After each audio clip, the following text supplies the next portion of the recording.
بسم اللہ الرحمن الرحیم الحمد للہ رب العالمین والصلاة والسلام علی سید المرسلین وخاتم النبیین مولانا ابی القاسم محمد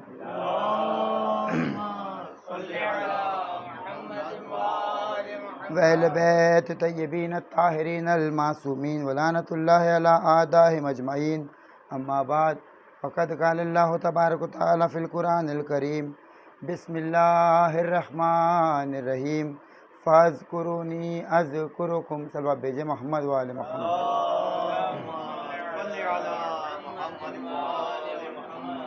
آپ لوگوں سے گزارش ہے اگر زحمت نہ ہو تو اس طرف آ جائیں کیونکہ آواز بھی ساتھ نہیں دے رہی ہے۔ صلوات کرتے ہو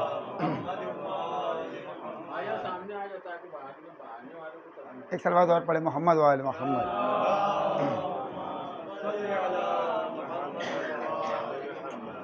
حاضرین مجلس، عزاداران مظلوم کربلا، معزز سامعین، مسلسل گریہ و زاری کا سلسلہ جاری ہے۔ یکم محرم سے عاشورے تک ہم نے اہل بیت کا تذکرہ کیا، گریہ کیا، بی بی کی بارگاہ میں پرسہ پیش کیا۔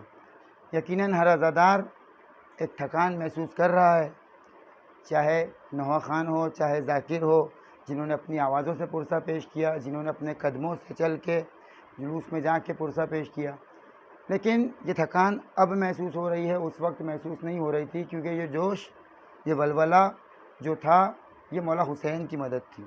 یہ اہل بیت کا فضل و کرم تھا کہ کسی نہ بچے نے تھکان کی شکایت کی، نہ کسی بوڑھے نے یہ کہا کہ ہمیں تھکان ہو رہی ہے۔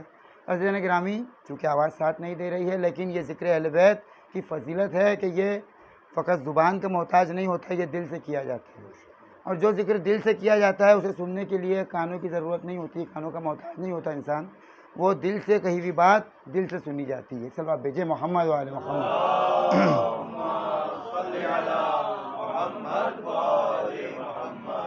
چونکہ 11 محرم ہے، لہٰذا زیادہ معروضات عرض نہ کرتے ہوئے چند گفتگو کرنا ہے، اس کے بعد ربط مصائب کی طرف آ جائیں گے انشاءاللہ۔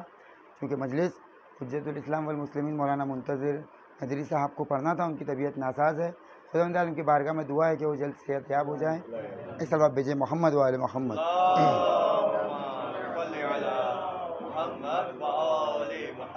عزیزان گرامی، مسلسل جہاں بھی مجالس کا موقع ملا، عنوان سخن یہی رہا کہ ذکر اہل بیت اور ذکر خداوند عالم جو ہے وہ اپنا ایک اثر رکھتا ہے۔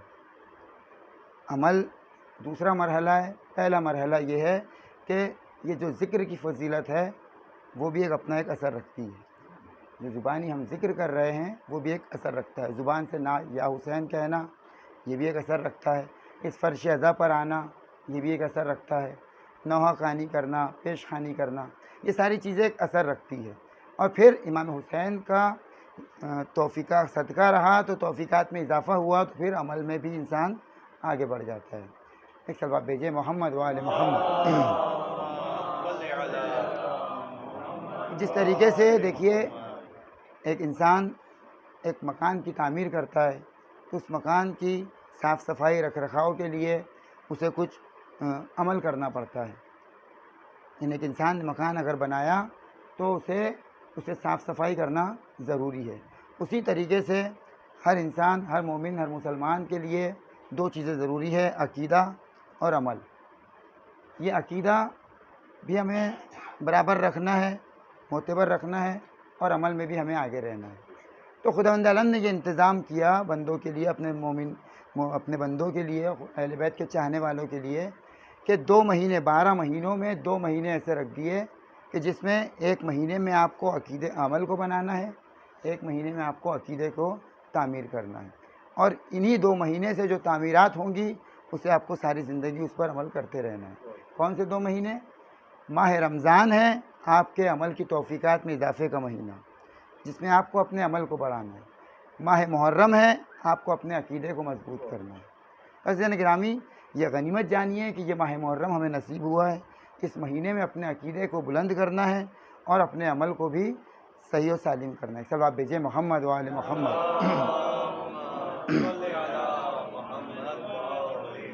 عزیزان گرامی، جب عقیدہ ہمارا مضبوط ہوگا تو عمل بھی ضرور کرنا ہے۔ یہ نہیں کہ صرف ہم نے عقیدہ اگر اپنا مضبوط کر لیا زبانی تو یہ کافی نہیں ہے۔ تو بہت پرانا مشہور اور معروف واقعہ ہے، آپ ہمیشہ سنتے رہتے ہیں کہ رسول خدا حضرت محمد مصطفیٰ صلی اللہ تعالیٰ علیہ وآلہ وسلم نے اپنے اصحاب کے درمیان ارشاد فرمایا کہ تم میں سے کون ہے جو سال بھر روزے رکھتا ہو، پورا مہینہ روزے رکھتا ہو؟ تم میں سے کون ہے کہ جو ساری رات عبادت کرتا ہو؟ تم میں سے کون ہے جو ہمیشہ ساری رات عبادت کرتا ہو، روزے رکھتا ہو؟ تو اب اصحاب میں سے سارے لوگ آپس میں چیمہ گوئیاں کرنے لگے کہ کون ہے وہ شخص کہ جو سارا سال روزے رکھتا ہو، نمازیں بھی برابر پڑھتا ہو اور ایک قرآن روز ختم کر کے سوتا ہو۔ کوئی ایک قرآن ختم بھی کر لے تو سال بھر روزے نہیں رکھ سکتا، کوئی اگر سال بھر روزے رکھ لے تو روزانہ قرآن نہیں ختم کر سکتا۔ تاجرین گرامی، سلمان کھڑے ہو گئے۔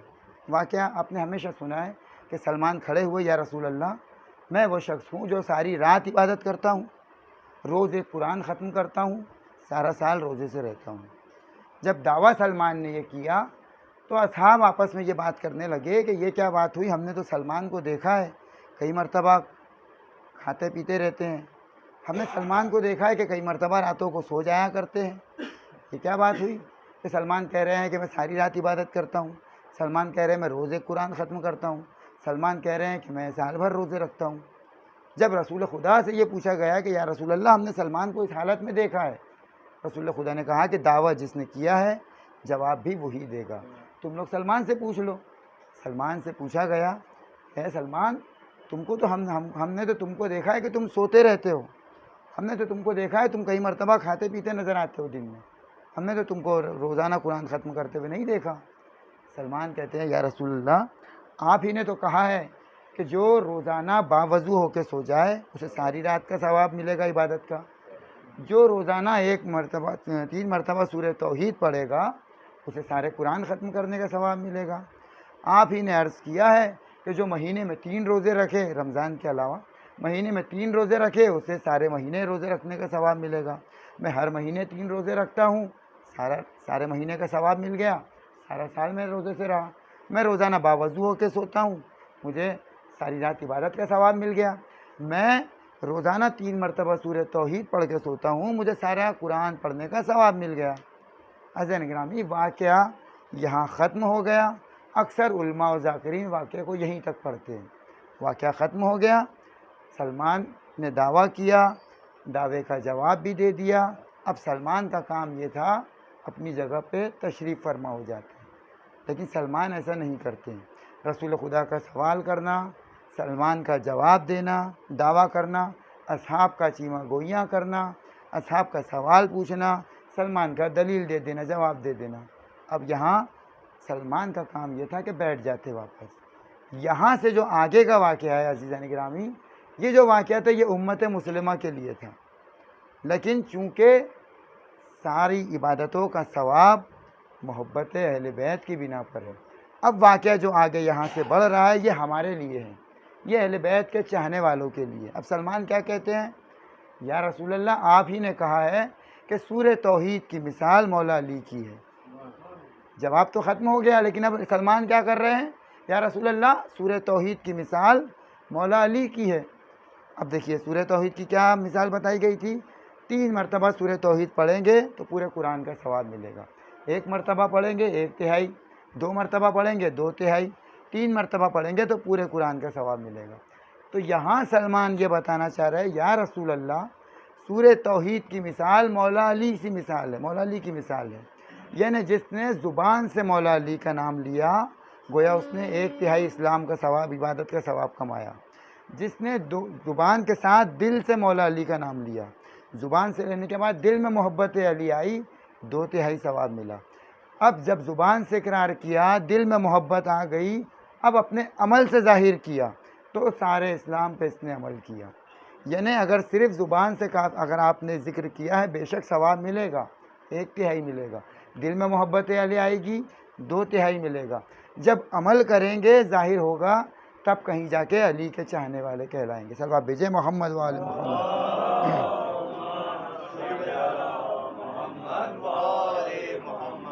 علی کی محبت فقط زبانی نہیں ہونا چاہیے، دل سے بھی ہونا چاہیے اہل بیت کی محبت، اور آپ کے کردار سے بھی ظاہر ہونا چاہیے، آپ کے عمل سے بھی ظاہر ہونا چاہیے۔ یہی کہا تھا رسول خدا نے اپنی مجلسوں کو زینت دو ذکر علی مولا علی سے۔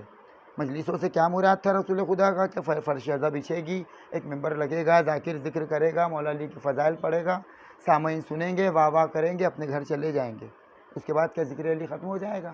نہیں، مجلسوں کا مطلب یہ تھا کہ تم اگر اپنے دوست سے مل رہے ہو تو وہ بھی مجلس ہے، تم اگر اپنے گھر میں جمع ہو رہے ہو وہ بھی ایک مجلس ہے، تم اپنے کاروبار میں جا رہے ہو تو اگر تم اپنے کاروبار میں جا رہے ہو وہاں لوگوں سے مل رہے ہو وہ بھی مجلس ہے، وہاں بھی ذکر علی کرنا ہے، گھر میں بھی ذکر علی کرنا ہے۔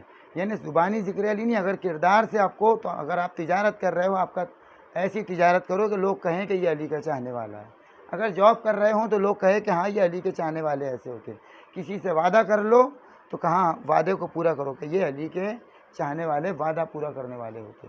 تو عزیزان گرامی، جب ہم مولا علی کے چاہنے والے ہیں تو ہمیں ذکر بھی کرنا ہے، دل میں بھی محبت رکھنا ہے، اور اپنے کردار سے بھی بتانا ہے کہ ہم اہل بیت کے چاہنے والے۔ صلوات بھیجیں محمد و آل محمد۔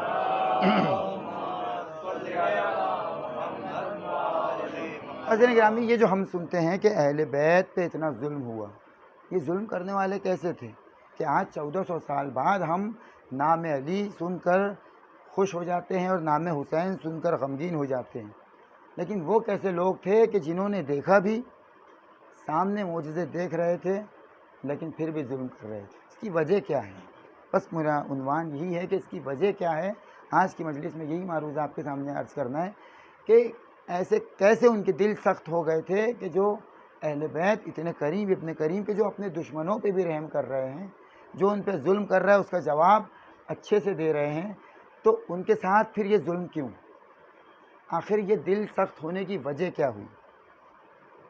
وہ بھی دیکھ رہے تھے اہل بیت کو، انہوں نے بھی کلمہ پڑھا تھا، لیکن پھر کیا وجہ ہوئی کہ اتنی شدت کہ 6 مہینے کے بچے کو بھی ذبح کر دیا گیا؟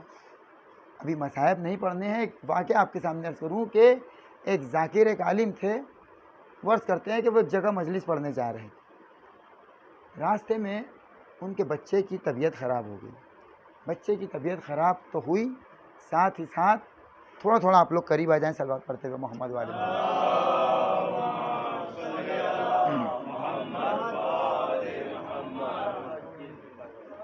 بیٹا ادھر آ جاؤ، بیٹا طرف صاحب بھائی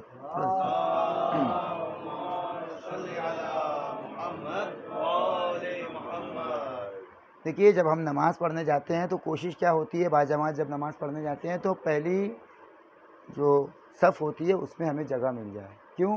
اس کا ثواب زیادہ ہوتا ہے۔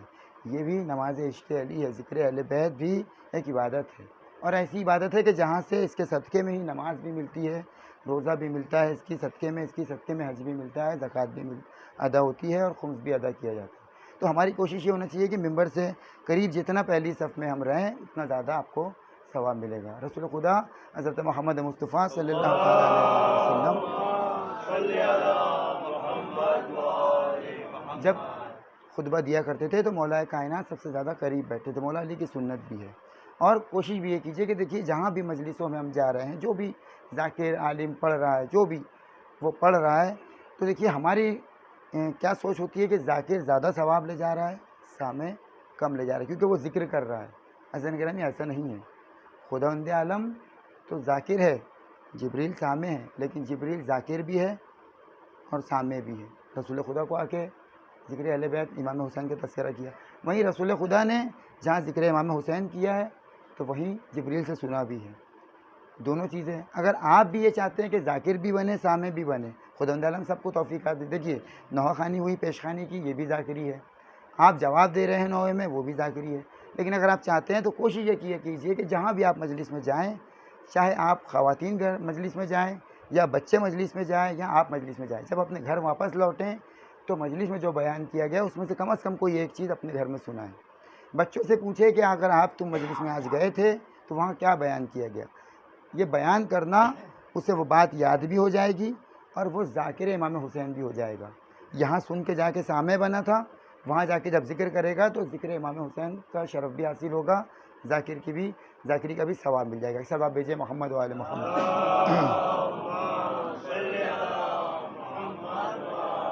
تو میں عرض کر رہا تھا کہ یہ دل اتنے ان کے سخت کیوں ہوئے, آخر کیا وجہ تھی. تو ایک ذاکر کا میں واقعہ عرض کر رہا تھا کہ وہ ذاکر جب مجلس پڑھنے جا رہے تھے, راستے میں ان کے بچے کی بھی طبیعت خراب ہو گئی اور اس پہ ظلم یہ بھی ہوا کہ ان کی گاڑی بھی خراب ہو گئی. اب وہ اترنے کے بعد وہ لوگوں کو ہاتھ, جیسے لفٹ مانگنے کا طریقہ ہوتا ہے, وہ لوگوں کو ہاتھ دکھا رہے ہیں, ان سے مدد کی طلب کر رہے ہیں, لیکن لوگ ہیں جو گزر جا رہے ہیں, گاڑیاں گزر جا رہی ہیں, گاڑیاں گزرتی رہیں. آخر میں جب لوگ نہیں رکے, چونکہ انہیں مجلس کا بھی وقت ہو رہا تھا, انہوں نے اپنے اس بچے کو گاڑی سے لیا, زوجہ کے ہاتھ سے لیا, اپنی گود میں رکھا. گود میں رکھے یہ اترے ہیں بچے کو لے کے, اور بچے کو لے کے, چونکہ اس وقت بہت سردی کا وقت تھا, سردی زیادہ ہو رہی, اس سردی کے موسم میں یہ بچے کو لے کے باہر کھڑے ہو گئے, کار سے, اپنی گاڑی سے باہر کھڑے ہو گئے. بس وہ بچے کو دیکھنا تھا کہ لوگ رکنا شروع ہو گئے. کوئی کہہ رہا ہے بھائی اتنی سردی ہے, چھوٹا بچہ ہے, آپ کیوں اتنی سردی میں بچے کو لے کے کھڑے ہیں, کیا وجہ ہوگی, بچے کی طبیعت خراب ہے, گاڑی کو ٹھیک کرنا ہے, ہم مدد کر دیتے ہیں. لوگوں کا ہجوم لگ گیا. ذاکر یہ دیکھ کر, عالم دیکھ کر بہت روئے. لوگوں نے کہا بھائی رونے کی کیا بات ہے. یہ کہتے ہیں مجھے یاد آ گیا وہ وقت کربلا کا, کہ کربلا میں نے عرض کیا کہ ابھی مجھے مصائب نہیں پڑھنے ہیں, مجھے وہ وجہ بیان کرنی ہے کہ دل اتنے سخت کیوں ہو گئے. لیکن دیکھیے یہ کہتے ہیں کہ مجھے وہ وقت یاد آ گیا کہ ایسے ان کے دل کیسے سخت ہو گئے تھے. میں نے ایک بچے کو ذرا سا باہر لے کے کھڑا ہوا میں مدد کے لیے, اتنا ہجوم آ گیا. وہ مولا حسین جو معجز نما امام تھے, اتنے معجزے, اتنی کرامات, اتنے کریم ابن کریم تھے. آخر وہ لوگ کیسے تھے کہ مولا حسین پانی طلب کر رہے تھے اور اسے پانی بھی نہ دیا گیا. تو آخر یہ کیا وجہ تھی, اس کی وجہ کیا ہے کہ یہ یزیدی لشکر اتنا سخت دل ہو گیا تھا. صلوات بھیجے محمد وآل محمد.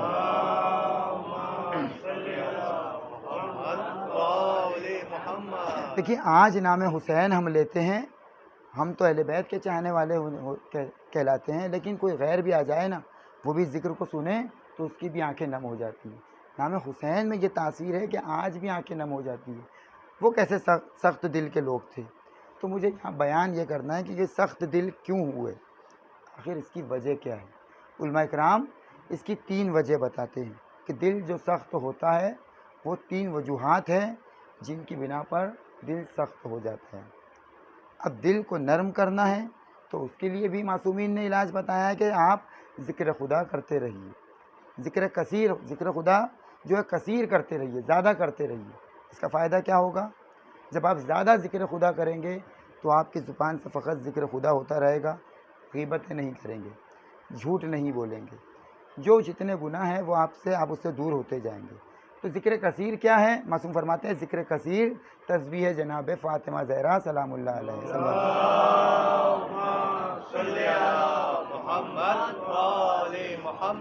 تو ذکر کثیر جو ہے وہ جناب فاطمہ زہرا سے جو منسوب ہے تسبیح, وہ تسبیح ہے. تو ذکر خدا زیادہ کرتے رہیے. اس سے کیا ہوگا, آپ کا دل نرم بھی ہوگا, دل روشن بھی ہو جائے گا. ایسا نہیں کرنا بھی دل روشن ہو جائے گا, میں نے بیان کر دیا آپ نے سن لیا. دل روشن کیسے ہو جائے گا. آج کے بچے ہیں, سوشل میڈیا کا زمانہ ہے, بچے پوچھتے ہیں کہ بھائی دل کیسے روشن ہو جائے گا, کہ دل میں کوئی بلب لگ جائے گا, کہ دل سے ایک لائٹ نکلے گی. معصومین کی بات تو دور, ان کے اصحاب کی بات بھی دور, میں آپ کو جدید دور کا واقعہ سناتا ہوں کہ دل کیسے روشن ہوتا ہے ذکر اہل بیت کرنے سے.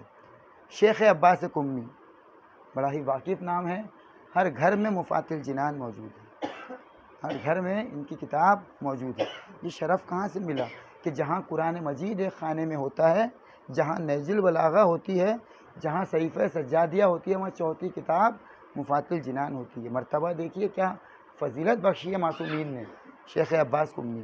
کہ یوں ہی یہ فضیلت ہو گئی کہ ایک کتاب لکھ دی اور وہ کتاب مشہور ہو گئی, کہ جمع کر کے لکھ دی اور مشہور ہو گئی, جس طریقے سے آج لکھی جاتی ہے. کہ فضیلتیں ایسی مل جاتی ہے نہیں عزیزان گرامی. راوی یہ تاریخ میں ملتا ہے کہ شیخ عباس قمی ایک سلوہ بھیجے محمد وآل محمد. تھوڑا آگے آ جائیے, آپ کو جگہ بنا کے. تو عزیزان گرامی ایک سلوہ اور بھیجے محمد وآل محمد. ایک عالم دین بیان کرتے ہیں کہ وہ 8ویں امام کے روضے پہ گئے زیارت کر کے واپس آ رہے تھے. رات کا وقت تھا، اندھیرا چھایا ہوا تھا. اچانک انہیں کیا نظر آیا کہ ایک شخص ہے جو اپنی ابا کو سر پہ اوڑھے ہوئے ہے، اپنی ابا کو سر پہ ڈالے ہوئے ہے اور جا رہا ہے. اور تھوڑی تھوڑی دیر میں اس ابا کے اس کے چہرے کے پاس سے ایک روشنی نمودار ہوتی ہے، اور ایسی روشنی کہ وہ ایریا وہ علاقہ روشن ہو جاتا ہے. یعنی جس طریقے سے بلب جل رہا ہے، تھوڑی تھوڑی دیر میں روشنی ظاہر ہوتی ہے، پھر تھوڑی دیر میں روشنی بند ہو جاتی ہے، پھر ظاہر ہوتی ہے، پھر بند ہو جاتی ہے. اب یہ عالم دین حیرت میں پڑ گئے، ان کے ساتھی بھی جو تھے حیرت میں پڑ گئے. انہوں نے سوچا کہ چل کے دیکھنا چاہیے کیا ماجرا ہے. پہنچے تو دیکھا کہ شیخ عباس قمی جا رہے ہیں. جب ذکر خدا کرتے ہیں، اپنے لب کھولتے ہیں تو روشنی نکلتی ہے، اور جب ذکر بند ہوتا ہے، لب بند ہوتے ہیں تو وہ روشنی بند ہو جاتی ہے. یہ فضیلت ملی یہ ذکر کی. کہ کیسے ملی فضیلت؟ ہم بھی ذکر کر رہے ہیں صبح سے شام، یا علی یا علی، یا اللہ، یا رسول اللہ، یا محمد، یا امام حسن، لیکن ہمارے لب سے تو نہیں نکل رہی ہے روشنی. یہ شیخ عباس قمی سے کیسے نکلی؟ حضرت گرامی، شیخ عباس قمی وہ ہستی ہیں کہ جب انہوں نے مفات الجنان لکھی اور اسے جب چھپوانے کے لیے دیا، جب کوئی بھی دیکھیے رائٹر اپنی جب تصنیف ہوتی ہے اس کی جو لکھتا ہے وہ اسے جلد بازی ہوتی ہے کہ جلدی سے جلدی یہ چھپ کے مارکیٹ میں آ جائے. جب یہ چھپنے گئی تو انہیں خیال آیا کہ میں نے اتنی بڑی بڑی دعائیں اس میں لکھ دی، اتنی بڑی بڑی نمازیں جمع کر کے لکھ دی، اس میں چھوٹی دعائیں بھی لکھ دی، اتنے اعمال لکھ دیے، لیکن میں نے تو ہر چیز پہ عمل نہیں کیا. کچھ چیزوں پہ کیا ہے، کچھ پہ نہیں کیا، صرف جمع کر کے دے دیا. جب میں عمل نہیں کر رہا ہوں تو میں اسے چھپوانے کو دے رہا ہوں تو لوگ کیا عمل کریں گے؟ تو انہوں نے اپنی وہ کتاب چھپوانے سے روک دی. رائٹر کو یہ کہا، جو چھاپنے والے کو یہ کہا کہ پرنٹنگ پریس والے کو، کہ ابھی اسے روک دینا. مسلسل 2 سال لگے ہیں کتاب لکھنے کے بعد، مفات الجنان تصنیف کرنے کے بعد 2 سال انہوں نے جتنی جمع کی تھی وہ عبادات، جو اس میں ذکر کیا تھا جمع، وہ ساری عبادات خود انجام دی ہے. خود انجام جب دے چکے تب کہیں جا کے یہ مفات الجنان چھپی ہے، تب کہیں جا کے یہ مرتبہ ملا ہے کہ اس خانے میں جس میں نہج البلاغہ ہوتی ہے اس میں آج ہر گھر میں مفات الجنان جمع ہوتی ہے، رکھی ہوتی ہے. صلی اللہ بھیجے محمد و آل محمد.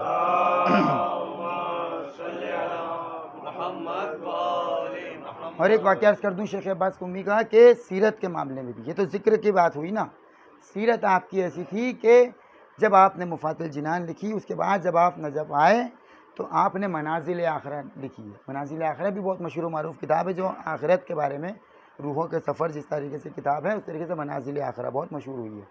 وہ کتاب انہوں نے لکھی. وہ کتاب جو ہے وہ کتاب سے ایک ذاکر مجلس سے پڑھا کرتا تھا قم میں. وہ کتاب سے ذاکر دیکھ کر ایک مجلس سے اس کتاب سے مواد لے کر ایک ذاکر مجلس سے پڑھا کرتا تھا. شیخ عباس قمی کے والد وہ مجلس سنا کرتے تھے. مجلس سن کے آتے ہیں اور کہتے ہیں شیخ عباس وہ اتنا اچھا ذاکر ہے، اتنی اچھی مجلس سے پڑھ رہا ہے، تم بھی مجلس سے پڑھا کرو. تمہیں تو مجلس سے پڑھنا نہیں آتی، وہ دیکھو کتنی اچھی مجلس ہے، کتنا اچھا مواد اس کے پاس میں. ہم اور آپ ہوتے تو کہتے ہماری کتاب سے پڑھ رہا ہے. جانتے تھے یہ کہ مجھ سے کتاب لے کے گیا ہے، میری کتاب سے پڑھ رہا ہے. ہم اور آپ رہتے تو کیا کہتے کہ ارے ابا وہ تو ہماری کتاب سے پڑھ رہا ہے، اسے کہاں اتنا علم ہے، وہ تو ہم نے جو لکھی ہے وہ پڑھ رہا ہے. کہا انشاءاللہ کوشش کروں گا. یہ دیکھیے انکسار جناب شیخ عباس قمی کو، تب کہیں جا کے مرتبے ملتے ہیں اور تب کہیں جا کے فضیلتیں ملتی ہیں.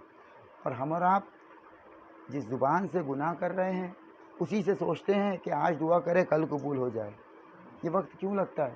تو میں عرض کر رہا تھا عنوان سخن یہ ہے کہ دل کیوں اتنے سخت ہو گئے. ان کے دل کو نرم کرنے کے لیے معصوم نے بتایا کہ ذکر اہل بیت. تو سب سے پہلی وجہ کہ دل سخت کیوں ہوتا ہے کہ گناہوں کا زیادہ کرنا. گناہ کم کرنے کے لیے معصوم نے بتایا ذکر کرو، اس پہ عمل کرو، مولا ذکر اہل بیت کرو، ان کی تعلیمات پہ عمل کرو. گناہوں کا زیادہ کرنا، جو زیادہ گناہ کرے گا اس کا دل سخت ہو جائے گا. گناہ زیادہ کیوں ہوتے ہیں؟ ذکر اہل بیت سے دوری، ذکر خدا سے دوری، عبادات سے دوری. جس چیز سے دوری ہوتے جائے گی دھیرے دھیرے، آپ نے دیکھا ہوگا، دیکھیے اسی لیے کہا جاتا ہے کہ اس بستی میں رہو جہاں مومنین کی تعداد ہے، جہاں عالم موجود ہیں. یہ اسی لیے کہا جاتا ہے. کوئی عالم کسی مومن کو پیسے نہیں بانٹتا ہے، کوئی مومن کسی مومن کو بہت دولت کے انبار نہیں دے دیتا ہے، یہ لالچ میں نہیں رہنے کے لیے کہا گیا ہے۔ جب رہو گے، مجمع میں رہو گے، ذکر اہل بیت ہوگا، عبادات ہوں گی، اجتماعی طور پہ پروگرام ہوں گے، تو لامحالہ گناہوں سے دوری ہوگی۔ لیکن جب تنہا رہ جاؤ گے کہیں تو گناہوں میں ملوث ہوتے جاؤ گے، پھر کسی کا خوف نہیں ہوگا۔ جب 4 لوگوں میں انسان رہتا ہے تو کسی نہ کسی کے رشتہ داری کے وجہ سے، دوستی کی وجہ سے گناہوں سے دور رہتا ہے۔ حضرت گرامی کوشش یہی کیجئے کہ جہاں بھی اجتماعی طور پہ جو چیز ہو رہی ہے، یہ نہیں کہ آپ اپنا اکیلے رہ رہے ہو اور آپ یوٹیوب پہ سب سن لے رہے ہو، آپ نے نیٹ سے سب سن لیا مجلس سے، نہیں، فضیلت ہے فرش اعضا کی۔ مولا حسین جب کربلا چلے ہیں تو ایک شخص کو کہا ہے کہ میرے ساتھ چلو کربلا، کہنے لگا مولا مجھے بہت سارے کام ہیں، آپ میرا گھوڑا لے لیجئے، آپ میرے اسلحے لے لیجئے۔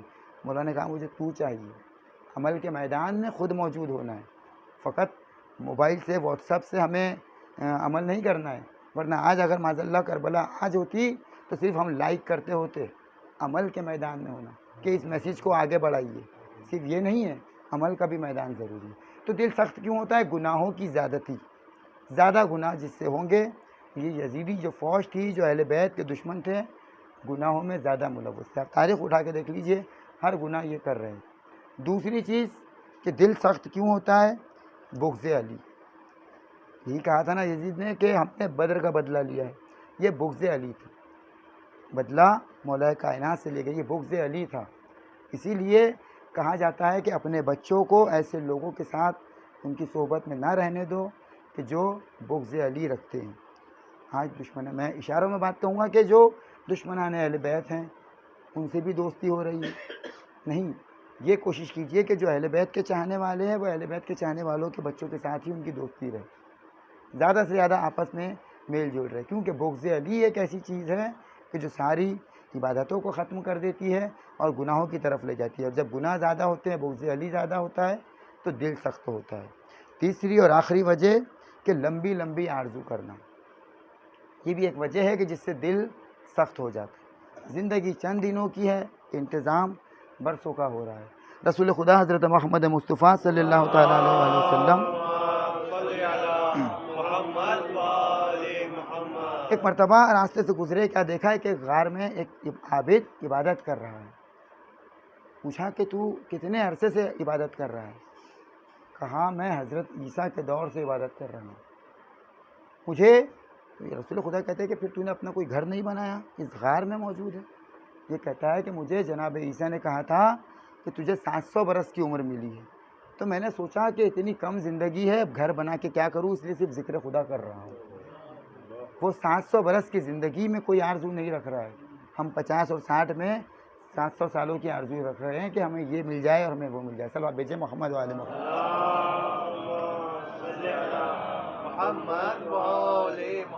تو عزیزان گرامی، دل سخت جن کے ہو جاتے ہیں پھر وہ دشمن اسلام بن جاتے ہیں، لشکر یزید کے لشکر میں شامل ہو جاتے ہیں۔ ایک آخری حدیث اور آج کا میسیج، اس کے بعد ربط مصاحب کے چھٹے امام امام جعفر صادق علیہ السلام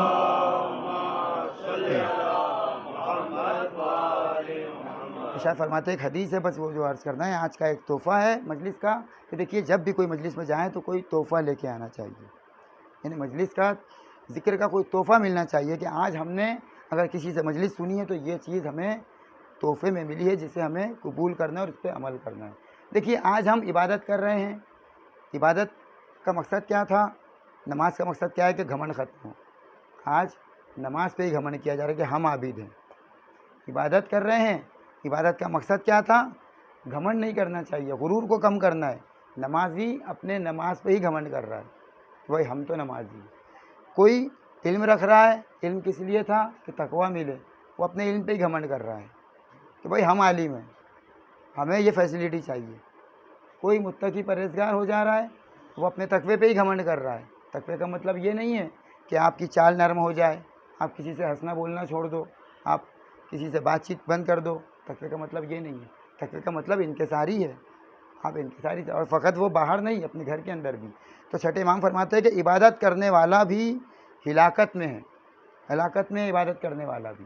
مولا کیا فرما رہے ہیں کہ کتنے عابد ہیں، وہ ہر عبادت کرنے والا بھی ہلاکت میں ہے اگر علم نہ ہو، بغیر علم کے عبادت ہے کوئی فائدے کی۔ اب علم رکھنے والا بھی ہلاکت میں ہے اگر تقوی نہ ہو. علم بھی ہے تقوی موجود نہیں ہے. علم رکھنے والا بھی ہلاکت میں ہے اگر تقوی نہ ہو. تقوی رکھنے والا بھی ہلاکت میں ہے اگر خلوص نہ ہو. تقوی ہے خلوص نہیں ہے. اب خلوص والا بھی ہلاکت میں ہے اگر یقین نہ ہو. یقین نہ ہو. عقیدہ تو ہمارا ہے کہ اہل بیت یہاں تشریف لاتے ہیں. یقین کتنا ہے؟ جس فرش ازا پر ہم بیٹھتے ہیں یقین کتنا ہے کہ معصومین یہاں تشریف فرما ہے. اسی فرش ازا پر برائیاں بھی کی جاتی. عزیزان گرامی، بات میں اپنی عرض کر چکا کہ دل جس کے سخت ہو جائیں گے وہ لشکر یزید میں شامل ہو جائے گا. دل کو اگر نرم رکھنا ہے تو ذکر اہل بیت، ذکر خداوند عالم کرنا ہے اور اس پر عمل بھی کرنا ہے. سب آپ بھیجے محمد و آل محمد.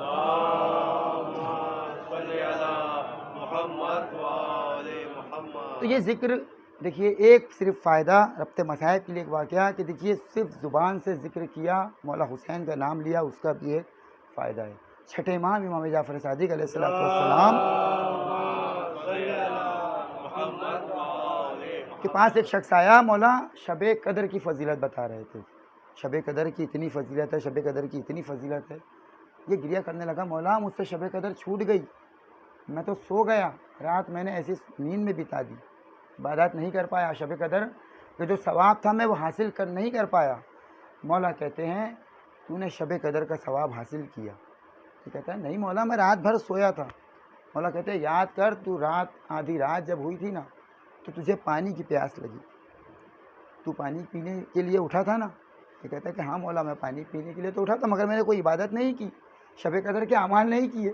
مولا کہتے ہیں یاد کر تو پانی پینے جب گیا تھا، جب تو نے پانی اپنے لبوں پہ لگایا تھا نا تو تو نے ایک مرتبہ کربلا کا رخ کیا تھا اور کہا تھا السلام علیکم یا ابا عبداللہ، اور اس کے بعد تو نے کہا تھا اے مولا حسین تیری پیاس پہ سلام، تیرے دشمنوں پہ لعنت. تو تجھے خداوند عالم نے وہی ثواب عطا کیا جو شب قدر کا ثواب ہے. ہم اس ذکر کو بہت حقیر سمجھتے ہیں، مجلسوں میں جانا بہت چھوٹا کام سمجھتے ہیں کہ چلو وقت مل گیا تو اب چلے جاتے ہیں. عزیزان گرامی ایک مرتبہ یا حسین دل سے کہہ لیں گے شب قدر کا ثواب مل رہا ہے. ہاں عزاداران مظلوم کربلا، آپ مسلسل مجالس سن رہے ہیں، گریہ بھی ہو رہا ہے. آج 11 محرم ہے. کل جب آپ جلوس میں گئے تھے آپ برہنہ گئے، 3 دن 4 دن کوئی عزادار ننگے پیر بھی رہا، کوئی 10 دن ننگے پیر رہا، لیکن کل زیادہ سے زیادہ تعداد میں لوگ ننگے پیر تھے، پا برہنہ گئے تھے جلوس. لیکن آنے کے بعد ہم نے بھی اپنی چپلیں پہن لی، آپ نے بھی اپنی نالین پہن لی، چپلیں پہن لی. لیکن ہائے رے کربلا والے، کربلا کے اسیر جو پا برہنہ ابھی کوفہ اور شام کی راہوں میں جنہیں چلنا ہوگا، جن کے پاؤں میں ابھی کانٹے چبھیں گے. ہاں عزاداران مظلوم کربلا، شب عاشور راوی کہتا ہے میں نے دیکھا مولا حسین اپنے خیمے سے نکلے اور راستے کے جو کنکر، چھوٹے چھوٹے کنکر اور پتھر پڑے تھے وہ چننے لگے. میں نے کہا مولا یہ کیا ماجرا ہے، آپ یہ پتھر کیوں چن رہے ہیں؟ مولا کہتے ہیں کل روز عاشور ہم سارے شہید شہادت پا چکیں گے. ہم سارے لوگ جب شہادت پا چکیں گے تو یہ اشقیاء خیموں میں آگ لگائیں گے.